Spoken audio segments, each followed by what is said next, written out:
Today, we'll be taking a look at Hellblade, Senua's Sacrifice on the PS4 and the Potato Masher. If you don't know, the Potato Masher is a $375 PC custom built in 2014 and designed to compete with the PS4 for the rest of its life cycle.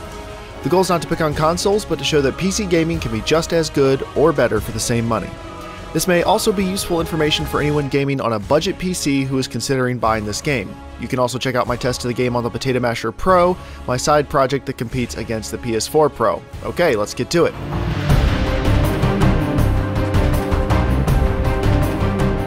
Built on Unreal Engine 4, Hellblade is a beautiful game on both PlayStation and PC platforms.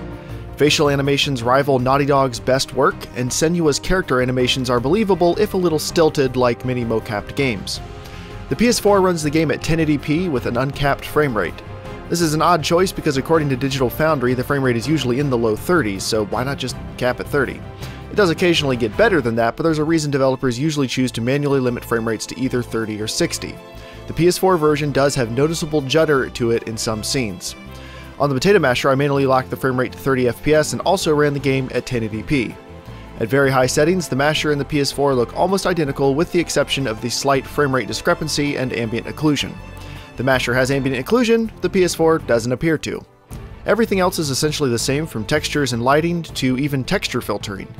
The heavy post-processing is distracting on both platforms in my opinion, but if you turn it down to medium on the PC, the overhanded chromatic aberration goes away, and the overall presentation is a bit sharper, although you do lose some of the other effects. Given that most of the game is slow and methodical, the 30 FPS frame rate will likely only bother gamers who consider 60 to be their minimum, because I thought it was fine. But with no major differences in visuals, can the Masher run the game at 60 FPS? Yes, it can, but with a heavy compromise on settings and resolution.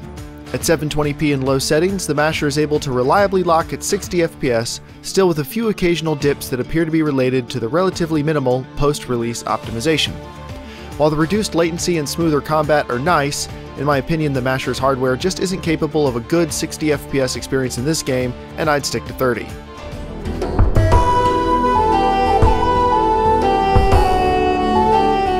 By contrast, at 1440p in low settings, the Masher looks pretty good. You lose out on some of the lighting and shadow improvements, but I like how the game looks with the reduced post-processing, and the super sampled resolution makes everything a bit sharper. The PS4 Pro samples from a maximum of around 1440p when you're on a 1080p display, and running in 30 FPS mode, so here's the regular Masher compared to the PS4 Pro. Of course, you'll see settings improvements on the PS4 Pro, so I'm not saying these are equal across the board, but the Masher does appear to be capable of quality in between the regular PS4 and PS4 Pro.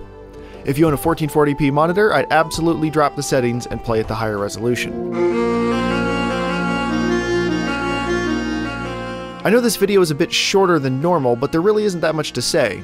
The game is one of my favorites this year, and the art style is gorgeous on either platform. The Masher has a more stable frame rate if you manually lock it, and it does have greater ambient occlusion, but the overall experience is very close to identical on both systems unless you have a 1440p monitor, in which case the Masher is superior. Go watch the Potato Masher Pro take on Hellblade if you want to see how much better the game can look. If you enjoyed this video, consider supporting this channel and the Potato Masher project by tossing me a few bucks on Patreon or hit the like button. Thank you for your support, thanks for watching, and I'll see you next time.